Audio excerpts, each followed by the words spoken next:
overshoot and go somewhere else. It'll cut through the grip. That'll be no fun. So what you do is you hold it in one hand, but you put all your force in with your other thumb. And that way the thumb can stop forcing the second the knife gets its way. And you can just start whittling away at the stuff inside.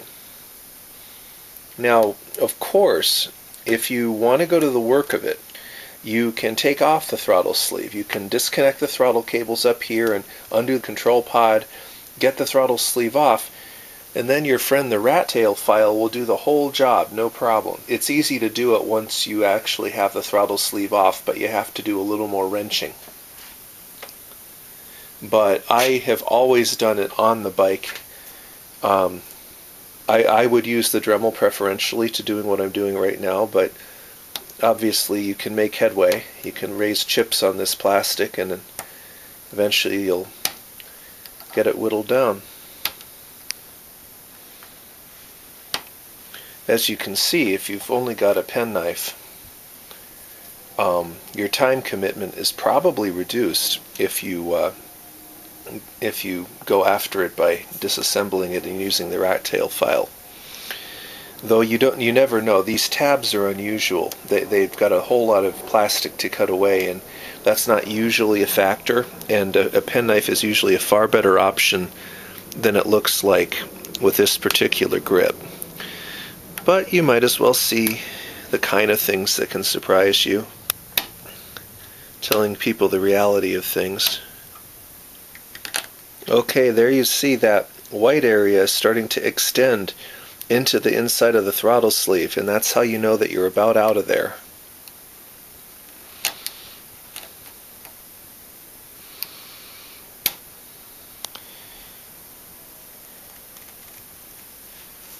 Turn it a little bit around.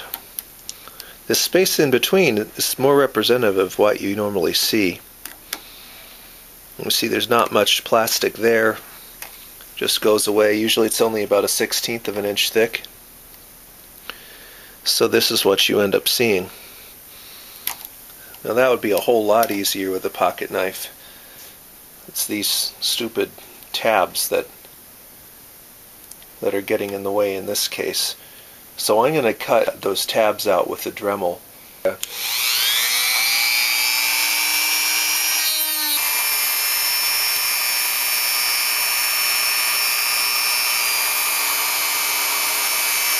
Okay.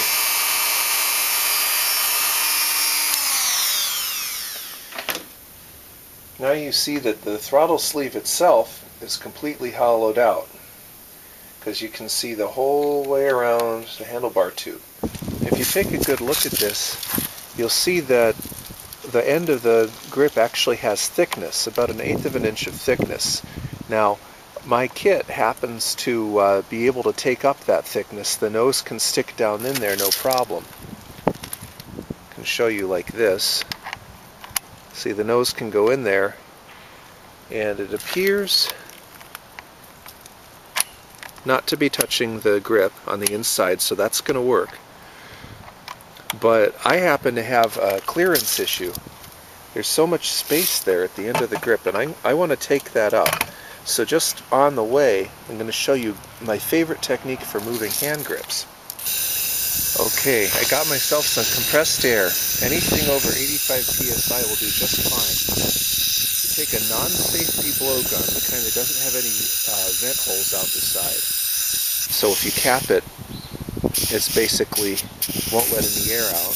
Mine's leaking, you can hear it leaking, but you just put the nozzle under the collar right there, and you blow it, and you can hike the grip around. It makes the grip flop around.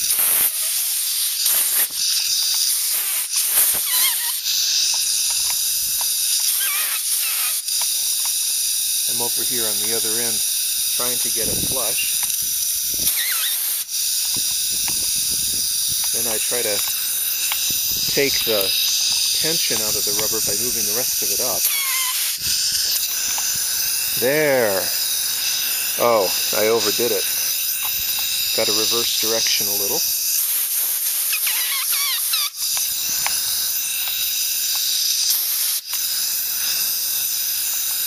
Well, that took up some of the slack. See, that's less. My little heated grip wire has just enough room to not get pinched. You'll see that the end of the handlebar is right flush with the throttle sleeve, which was the way it was made. And then I've got the grip flush with the throttle sleeve. Flush with it or overhanging the throttle sleeve is ideal. What you don't want to see is the throttle sleeve sticking out from the end of the grip more than a 32nd of an inch. If you see that, like right now I'm kind of at the limit. I think I'll just kind of mush it over just a little bit more so they're more flush. If you have the throttle sleeve sticking out, you've got to either move the grip out like I just showed you, or you've got to cut down the throttle sleeve. The next thing we want to do is we want to figure out the right clearance. So you got your throttle lock, you got a stack of shims. The manual will tell you how many shims to put in. It depends on the bike. So you put in some, you put in the nose on top of it, and then you stick it in. You press it against the grip and see if the grip drags on it, and it does. See, that's too few shims, it's too close. Okay, the nose, it looks like it'll stay in there, so I'll add another one. Still too close. A couple more.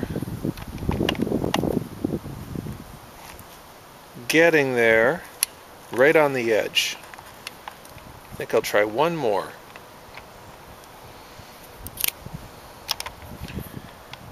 That'll do it. See, no drag at all. If you had any more than about one shim's thickness between the grip and the throttle lock, you'd want to take out a shim, but I'm good right here. So now I got to put the whole business together. So you get your stack of shims that are in there, plus the nose, and you just hold those together. You put the lock washer over the screw. In the case of hollow tube weights, it's usually the shorter screw that you want. And then you put the screw adapter over that to envelop the head of the screw. You put that whole business right through there, so you get that nice red ring. And then you put the nut over the screw. Gotta get the threads right.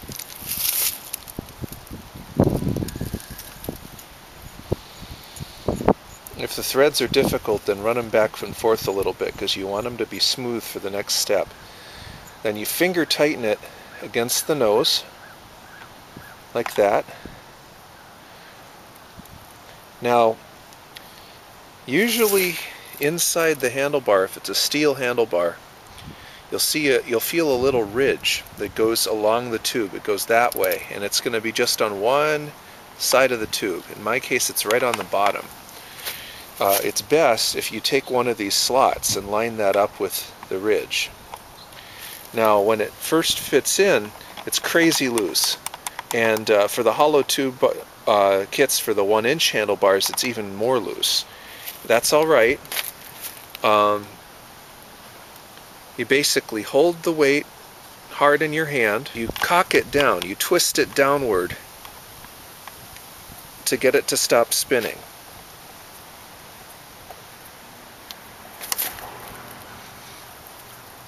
As soon as you feel it tighten up, now you tighten it up real good,